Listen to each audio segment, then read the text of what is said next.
Hello everyone, welcome to the YouTube channel of gitmug.com.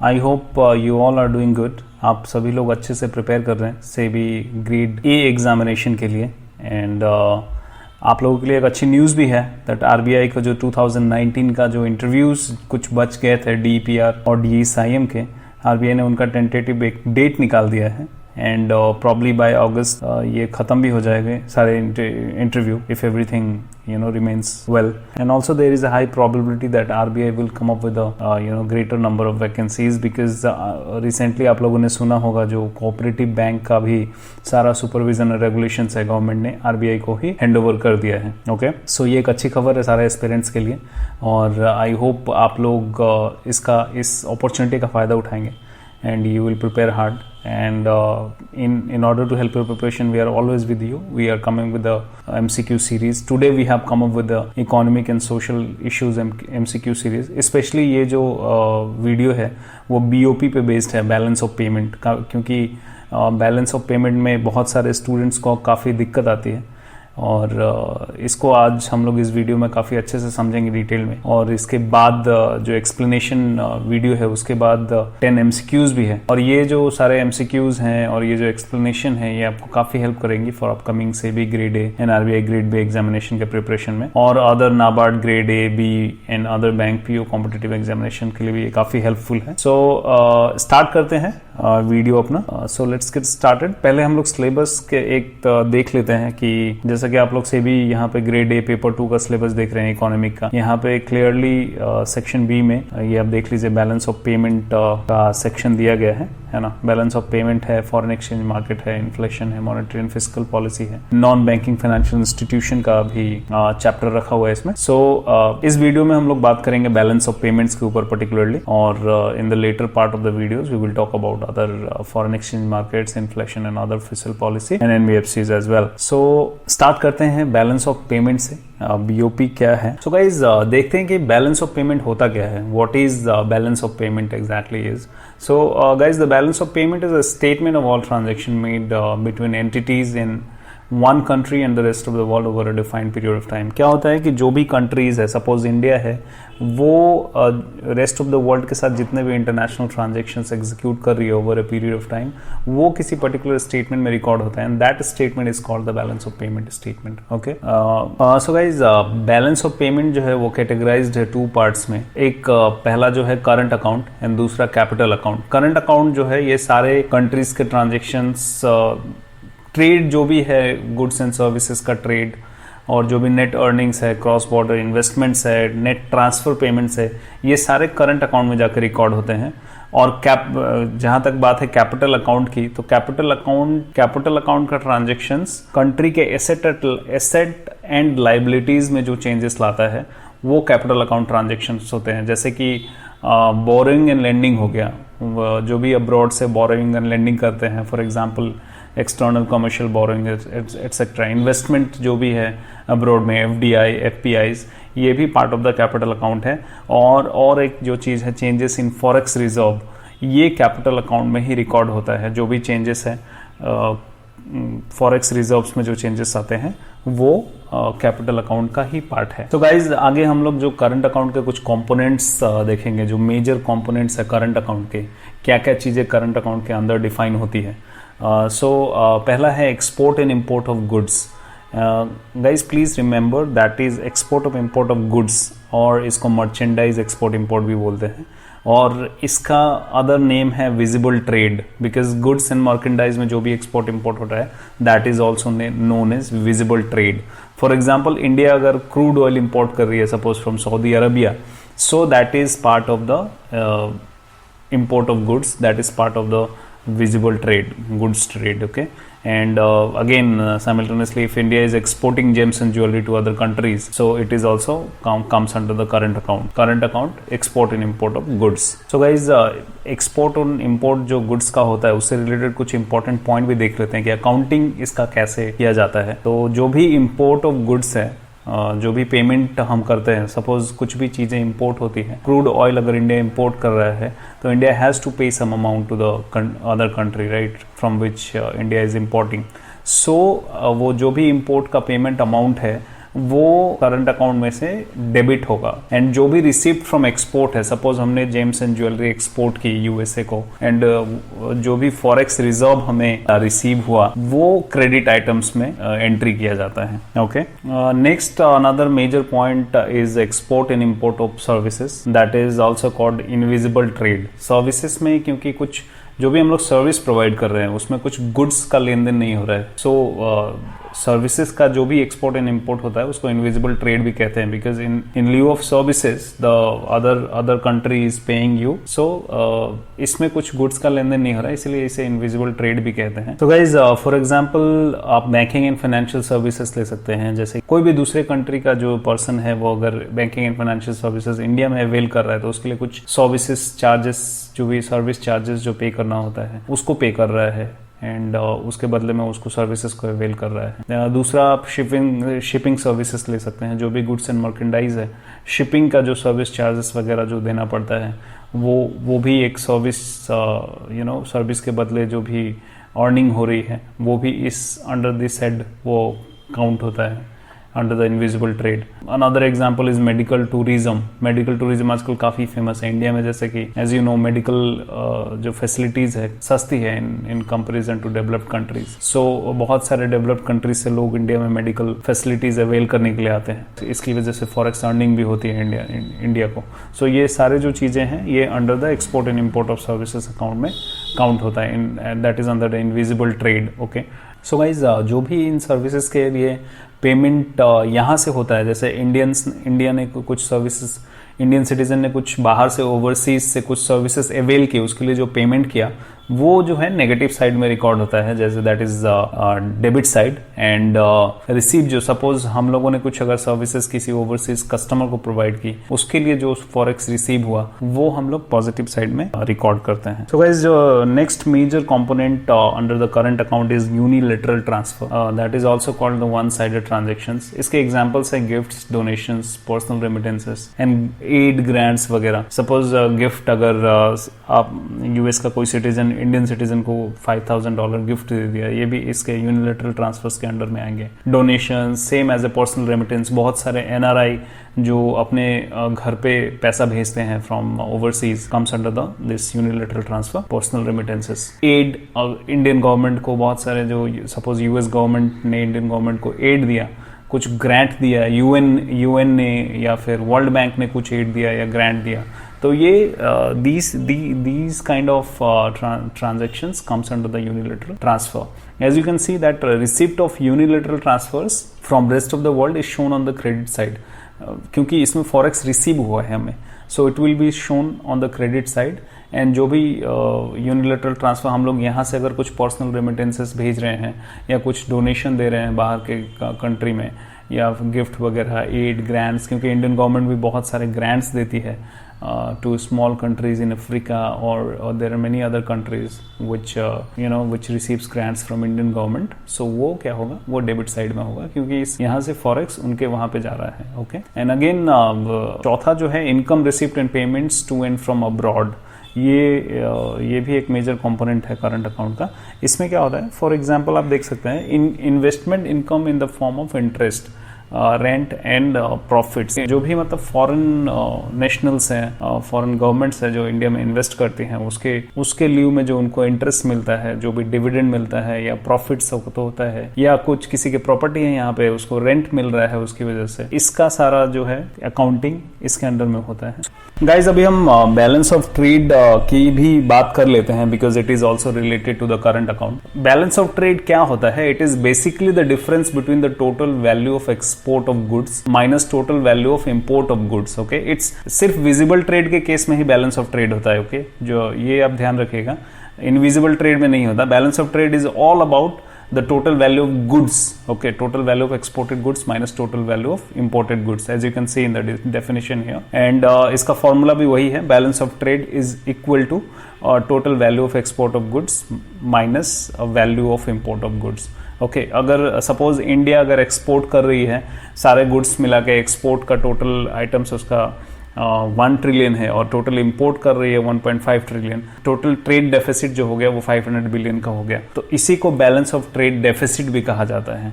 आप लोग कभी पढ़ेंगे ट्रेड डेफिसिट या ऐसा कुछ टर्म आएगा, so you can easily get to know that it is talking about the balance of trade deficit. Okay, talk about the capital account, the second component under the balance of payment. So capital account में जो main components है, वो पहला जो component है वो borrowing and lendings to and from abroad.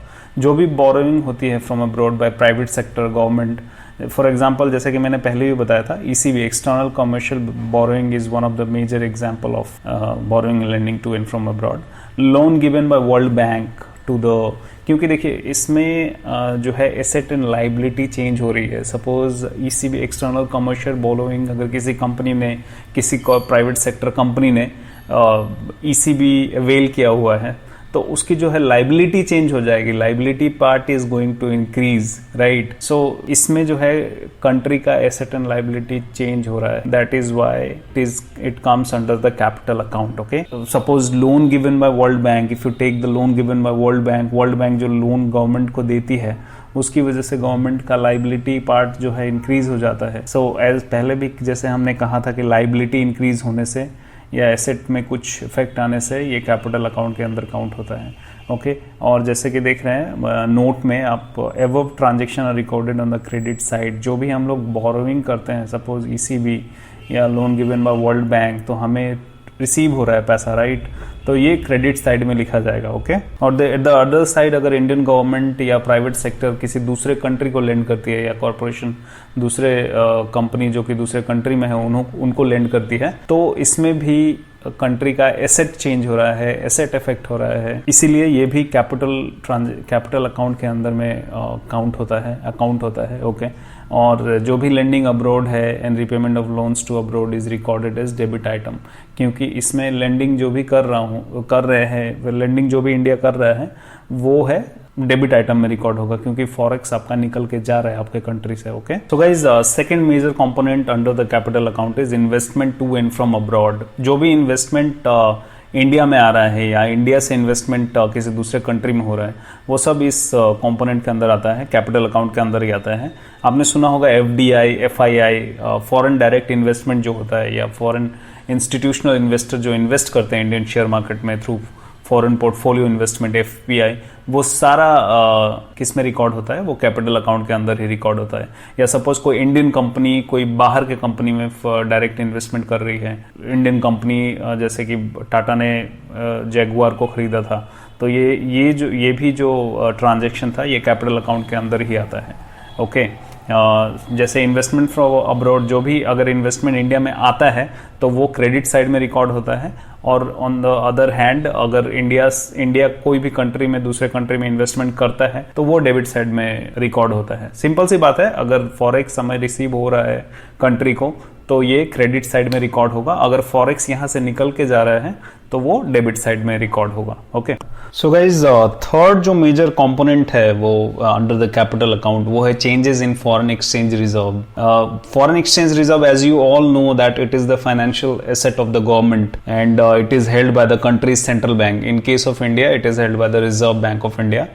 Or as you can see here, that change in reserves serves as the financing item in India's BOP. Guys, in a simplified language, you need to understand that sum of current account, okay, the sum of current account and capital account reflected in the balance of payment will always be zero.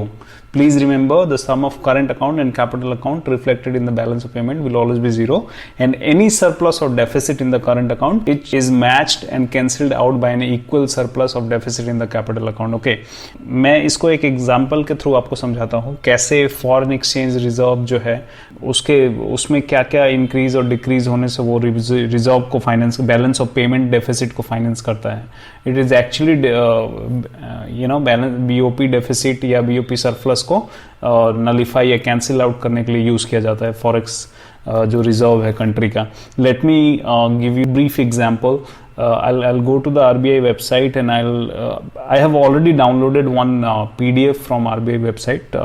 Let me take you through that. So guys, ये मैंने RBI के website से download किया था. ये India का overall balance of payment का सारा सिनॉप्सिस है, स्टैटिस्टिक्स है. आप इस टेबल को देख सकते हैं. मैं आपको क्विकली इसमें समझा देता हूँ. As you can see, overall balance of payment 1 plus 2 plus 3. 1 is current account. As you can see here, current account में 1.1 is merchandise. As I already told you, it is under the visible trade. फिर देखिए invisibles में क्या क्या है, services हैं, travel है, transportation है, insurance, software service, business service, financial service. As I told you, there are numerous services which comes under this invisibles trade. There are transfers, officials or private. As I told you, transfers like gifts, aid, grants, and personal remittances, private remittances, official remittances. These all come under the transfers and invisibles. Okay, and income है ये, investment income है, compensation of employees है. And again, as you can see, two is capital account here. Capital account में देखिए foreign investment, under the capital account in comes foreign investment, and portfolio investment also comes under this. As I already told you, ADR, GDRs, these all comes under the foreign investment. Loans है, external assistance, commercial borrowing by India to India. Commercial borrowing में वो ECBs वगैरह आते हैं. Short term loans to India. Okay, buyers, creditors, suppliers. वो जो credit suppliers होता है, बायर्स क्रेडिट या suppliers credit, greater than 180 days, up to 180 days, ये सब मतलब कैटेगराइजेशन है. You can go through it.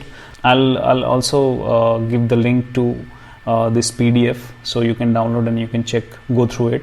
Okay, number 3 is error and omissions. Okay, so as you can see here guys, 1 plus 2 plus 3, overall balance of payment deficit October December 2018 का था 42.96 billion dollar. That is given in US dollar million, so I have converted in million. So 42.96 billion dollar was the overall balance of payment deficit. So how it is financed by the reserves? As you can see here, foreign exchange reserves is credited by the same amount. Okay, it is 42.96. That means there is a decrease in total foreign exchange reserves of India. ये decrease हो गया, foreign exchange reserve जितना था India का for that period, ये decrease हो गया 42 billion dollar से, और ये 42 बिलियन डॉलर इसमें इसको बीओपी डेफिसिट को फाइनेंस करने में लगा दिया गया. तो गाइज इसी का जो कॉरस्पॉन्डिंग क्वार्टर ईयर है, अक्टूबर टू दिसंबर, नेक्स्ट जो ईयर था अक्टूबर दिसंबर 2019 का, उसमें आप देख सकते हैं कि हमारा overall balance of payment surplus था 21.6 बिलियन डॉलर से. और let me clarify one thing, it was the one which I stated as 42.96 billion dollar. It is actually 4.2 billion dollars, 4.3 you can say. 4.3 billion dollar was the deficit. I'm so sorry about it. So let's move to this one. So 21.6 billion dollar अक्टूबर दिसंबर 2019 का total surplus था India का overall balance of payment में, and the same has been surplus added to the forex reserves of India, because you can see here there is a debit in the total for foreign exchange reserves. Okay, changes in the reserves, because मैं आपको बता देता हूँ क्या होता है कि any withdrawal from the reserve is recorded on the credit side. कोई भी withdrawal होगा, okay, तो वो credit side में रिकॉर्ड होता है. इसमें थोड़ा उल्टा होता है, और कोई भी एडिशन टू द रिजर्व होगा वो रिकॉर्ड होता है डेबिट साइड में, just to cancel out the balance of payment, trade deficit और surplus. Okay, so guys simple सा ध्यान देने वाला बात है, कोई भी चीज़ें अगर सरप्लस में रहेगा, सपोज हमारा बीओपी सरप्लस में है, दैट मीन्स वो क्रेडिट में है, 21.6 बिलियन डॉलर से क्रेडिट में है, तो उसको डेबिट करना ही पड़ेगा. फॉरेक्स उसको डेबिट करेंगे तभी तो वो नलीफाई होगा, और डेबिट करके हम लोग रिजर्व्स में डालेंगे. तो यहाँ पे वही हुआ है in this PDF. As you can see that 21.6 billion dollar is on the debit side. It has been debited and credited to the forex reserves. Okay, and in case of trade deficit क्या होता है, ये होता है credit side में, because हमारा debit ज़्यादा होता है उस समय.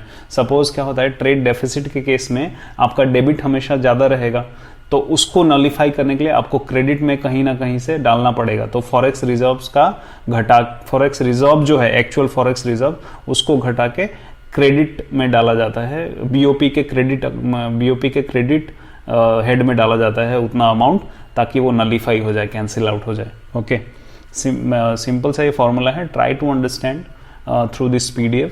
I'll put a link in the description section so that you can analyze this PDF. Okay, so guys, I hope you must have understood the BOP, the concept of BOP. If you have any question, any doubt, you can leave a comment in the comment section, and I'll try to answer your queries. Okay and अभी जो मैं बता देता हूँ, जो हमारा जितना भी एक्सपोर्ट्स है, इंपोर्ट्स है, कहाँ किस किस सेक्टर में सबसे ज़्यादा है as per the economic survey, because this is also very important as per the examination point of view. So as you can see, I have put out a chart here. I have taken it from the economic survey of India. As you can see, the major component, commodity wise composition of export is, you can see is the major component which we export, that is petroleum product. And after that, the most share goes to pearl, precious and semi-precious stones, drug formulations, biologicals, and gold and other precious metal, jewelry, iron and steel, electric machinery and equipment. So you guys should remember this in order, in the descending order, if that is asked in the exam, so that you can easily answer the questions. If it is asked that which is the most exported product from India, so you can easily answer the question as a petroleum product. Okay, let's move on to the next. Which are the top 10 export destinations? That is also asked in the examinations. The top exported destination for India was USA in 2019-20. The data is till the April-November. In this slide there are two comparisons actually for the year 2011-12 and 2019-20. तो आप लोग देख सकते हैं कि USA में top export destination था USA India के लिए, उसके बाद UAE and then China, then Hong Kong, then Singapore, United, top 10 का दिया हुआ है, you can go through it, okay. And जो top imports है, जो product wise import है, commodity wise import का composition है, वो भी यहाँ पे दिया हुआ है. 2019-20 में जो top imported product था वो था petroleum crude, as you already know. Most of the people you know that petroleum is most imported commodity in India. And उसके बाद गोल्ड है, गोल्ड सबसे ज़्यादा इंपोर्ट होता है पेट्रोलियम के बाद. पेट्रोलियम प्रोडक्ट्स है जो कि हम लोग इंपोर्ट करते हैं, कोल की coke and briquettes, pearl precious, electronic components, telecom instruments, organic chemicals, industry machinery for dairy etcetera, iron and steel. These are the top 10 commodity wise composition of imports. Okay and top 10 import destination क्या है India के लिए, ये है जहाँ से import करता है India. China is at the number 1 place. China से सबसे ज़्यादा इंपोर्ट करता है इंडिया. उसके बाद यूएसए है, then UAE, then Saudi Arabia, then Iraq, Switzerland, Indonesia, Hong Kong, Korea, Singapore, Kuwait, Australia and Germany. So guys अभी कुछ हम फैक्टर्स देख लेते हैं जो current account as well as BOP, जो बैलेंस ऑफ पेमेंट है कंट्री का, उसको अफेक्ट करता है. पहला जो मेजर फैक्टर है वो है ट्रेड बैलेंस. मेजर पार्ट है करंट अकाउंट सरप्लस और डेफिसिट का, क्योंकि सपोज क्या होता है कि जब स्ट्रॉन्ग इकोनॉमिक एक्सपेंशन होता है किसी भी कंट्री का, तो ये इंपोर्ट ज़्यादा करती है वो कंट्री. ओके, और अगर बहुत ज़्यादा इंपोर्ट होता है और उसके मैचिंग में अगर एक्सपोर्ट नहीं होता, तो करंट अकाउंट डेफिसिट जो है काफ़ी बढ़ जाता है. एट द अदर हैंड, अगर रिसेशन के टाइम पे करंट अकाउंट डेफिसिट क्या होता है, श्रिंक हो जाता है, क्योंकि रिसेशन के टाइम पे इंपोर्ट भी काफ़ी कम रहता है, डिमांड कम होता है, तो कॉन्सिक्वेंसली इंपोर्ट भी कम होता है. इसकी वजह से जो है करंट अकाउंट डेफिसिट श्रिंक हो जाता है. तो ये इफेक्ट है करंट अकाउंट पे ट्रेड बैलेंस का. करेंसी वैल्यूएशन का जो इफेक्ट है उसके बारे में देख लेते हैं. जैसे कि यहाँ पे देख रहे हैं आप लोग, an over valued currency makes imports cheaper and exports less competitive, thereby widening the current account deficit or narrowing the surplus. Okay, क्या होता है कि ओवर वैल्यूड करेंसी जब होता है तो वो एक्सपोर्ट को लेस कॉम्पिटिटिव बना देता है. सपोज इंडिया का अगर करेंसी अभी $1 के बदले 40 रुपीज़ हो जाए, ठीक है, ओवर वैल्यू हो जाए, अभी तो 70 रुपीज़ चल रहा है, अगर ओवर वैल्यूड होके 40 रुपीज़ हो जाए, let's take a hypothetical situation. Okay, तो 40 रुपीज़ होने की वजह से क्या होगा कि एक्सपोर्ट अगर हम $10 का सामान करेंगे किसी भी कंट्री को, तो हमें जहां 700 रुपये मिलने थे पहले, वो अभी 400 रुपये ही मिलेगा. इसकी वजह से एक्सपोर्ट्स क्या होगा, काफ़ी लेस कॉम्पिटिटिव हो जाएगा, और एक्सपोर्ट्स में लोग ज़्यादा ध्यान नहीं देंगे, क्योंकि उन्हें ज़्यादा पैसा मिलेगा नहीं, तो एक्सपोर्ट करना बंद कर देंगे. और जब एक्सपोर्ट करना बंद कर देंगे तो ज़्यादातर चीज़ें, इम्पोर्ट तो उसी लेवल पर रह जाएगा. इम्पोर्ट क्या होगा, इम्पोर्ट चीप हो जाएगा ओवर वैल्यूड करेंसी होने की वजह से, और इंपोर्ट लोग ज़्यादा करना स्टार्ट कर देंगे. एक्सपोर्ट कम हो जाएगा और इंपोर्ट ज़्यादा करना स्टार्ट कर देंगे, तो करंट अकाउंट डेफिसिट ऑटोमेटिकली बढ़ना स्टार्ट हो जाएगा. Okay, so over valued currency is not good for the exports and for the current account of the country and BOP of the country actually. On the other hand, under valued currency जो है वो export को boost करती है, because suppose अभी 70 रुपये जो चल रहा है $1 का रेट, जो भी 70-75 रुपये चल रहा है, अगर वो अचानक से 100 रुपीज़ हो जाए, अगर कंट्री इंडिया जो है डिवैल्यू कर दे अपने करेंसी को और $1 का रेट 100 रुपीज़ हो जाए, तो एक्सपोर्टर्स को काफ़ी फ़ायदा होगा, because if they export for $10 they will earn 1000 instead of 700 rupees. So इस तरह से एक्सपोर्ट को काफ़ी बूस्ट मिलेगा उनको, और इम्पोर्ट जो है काफ़ी महंगा हो जाएगा, तो चीज़ें एक्सपेंसिव हो जाएंगी, डिमांड कम हो जाएगा, और it will increase the current account surplus. ठीक है, ये है effects on the current account. You can remember it, क्योंकि कॉन्सेप्ट अगर ये क्लियर रहेगा आपका तो आप ऐसे क्वेश्चंस का आंसर कर पाओगे। अगले स्लाइड्स में हम लोग क्वेश्चन आंसर की तरफ मूव करेंगे। We will take 10 MCQs based on the balance of payment. Okay, so guys let's move on to the first question. Question number 1, which of the following does not form a part of current account under balance of payment? So 4 options दिए गए हैं. You can try to answer the questions. You can comment your answers, and you can also assess your level of preparedness. Answer to this question would be foreign portfolio investment in India, because आपने पहले पढ़ा होगा, जैसे कि हमने explain already कर दिया है, फॉरेन पोर्टफोलियो इन्वेस्टमेंट क्या होता है, करंट अकाउंट के अंदर आता है, because it changes the asset and liability part of the country. Okay, so let's move on to the next question. Question number 2, balance of trade is the difference between countries. Option A is given as total import of services minus total export of goods. Option B is total receipt of forex from overseas minus total forex is spent overseas. Option C is total export of goods minus total import of goods. Option D is total investment done in India by other countries minus total investment done by Indian in other countries. So guys, ये काफ़ी easy question है, explanation में आप already पढ़ चुके हैं, answer आप लोगों को पता ही होगा. मैं बता देता हूँ answer is option C, that is total export of goods minus total import of goods. ध्यान रखिएगा, balance of trade is the difference between countries total export of goods minus total import of goods. That is also called visible trade. Okay, visible trade he balance of trade में आता है. Okay, let's move on to the question number 3. Question number 3 is which of the following steps cannot be taken to reduce current account deficit in India. ये काफ़ी conceptual question है guys. इसको आप लोग जैसा कि आप already हम लोग explain कर चुके हैं, मैं फिलहाल आंसर आपको दे देता हूँ. The answer for this question is overvaluation of home currency. As I already explained in the earlier slides, that overvaluation of home currency hurts the exporter, okay, and it widens the current account deficit. तो so ये जो action है ये कभी भी आप नहीं ले सकते करंट अकाउंट डेफिसिट रिड्यूस करने के लिए, बिकॉज ये करंट अकाउंट डेफिसिट को रिड्यूस नहीं करेगा, इंक्रीज करेगा overvaluation of home currency. Okay, so this is the option which cannot be taken to reduce current account deficit in India. Okay, let's move on to the next question. Question number 4. So the current account balance of payment includes trade balance and dash question mark. So इसमें आपको 4 options दिए गए हैं. The first option is financial account balance, invisible balance, capital account balance, and forex reserves.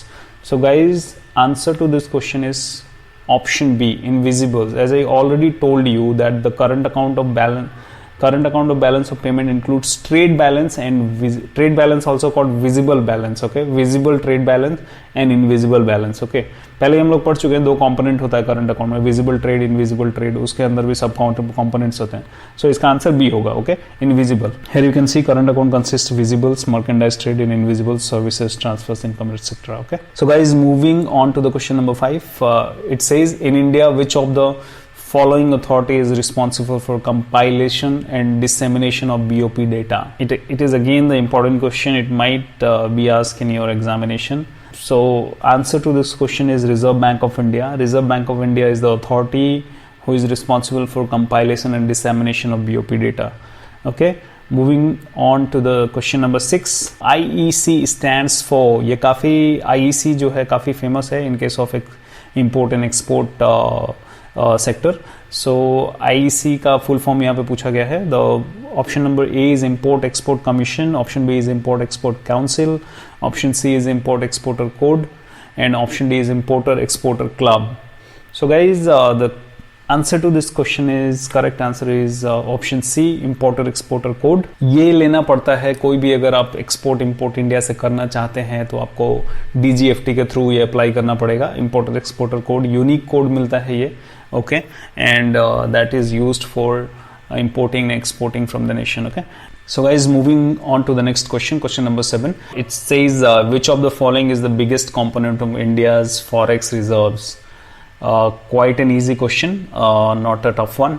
You can try to attempt this one. Forex reserve का largest component क्या है? वो है foreign currency asset. Okay, foreign currency asset में जो है सबसे largest component है, इसके बाद गोल्ड रिजर्व आता है, उसके बाद SDR special drawing right, and then reserve position with IMF. Okay, so guys, moving on to the next question, question number 8.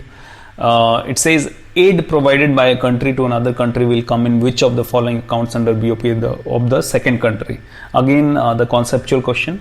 We have already provided the explanation. You can easily attempt this question now. Aid comes under the current account of a country under BOP. Okay, अगर कोई country को aid provide, suppose World Bank ने India को aid provide किया, तो वो current account के अंदर रिकॉर्ड होगा. Okay, now moving to the next question, question number 9. On which of the following week India's forex reserves touched record high of $500 billion? Guys, very important question from the examination point of view, क्योंकि ये dynamic question है. Recently India के history में $500 मतलब $500 billion India का forex reserve touch कर दिया. सो ये कौन से वीक में हुआ था? So the correct answer is June 5th. On June 5th, as you can see, India's foreign exchange reserves rose $8.2 billion in the week of June 5th and has now crossed the milestone of $500 billion for the first time in the history of India. Okay, so moving on to the next question, question number 10, the last question of the video. So the balance of payment account must always balance because the option A is it records international transaction, option B it is record of a flow of forex between countries, option C is it has to be maintained by the IMF countries mandatorily, and option D is it is based on the double entry principle. So easy guess, the answer is option D, it is based on the double entry principle. Okay, so guys, we have come to an end. We want to thank you for watching. We want to thank you for your feedbacks, for your valuable feedbacks. We really want you to keep commenting, keep liking the videos, because it really motivates us to make such kind of videos. And please share this piece of information so that others could be benefited. I hope you all you have liked this video and you will share this video to the friends. Thanks once again for watching. Do subscribe. Thank you.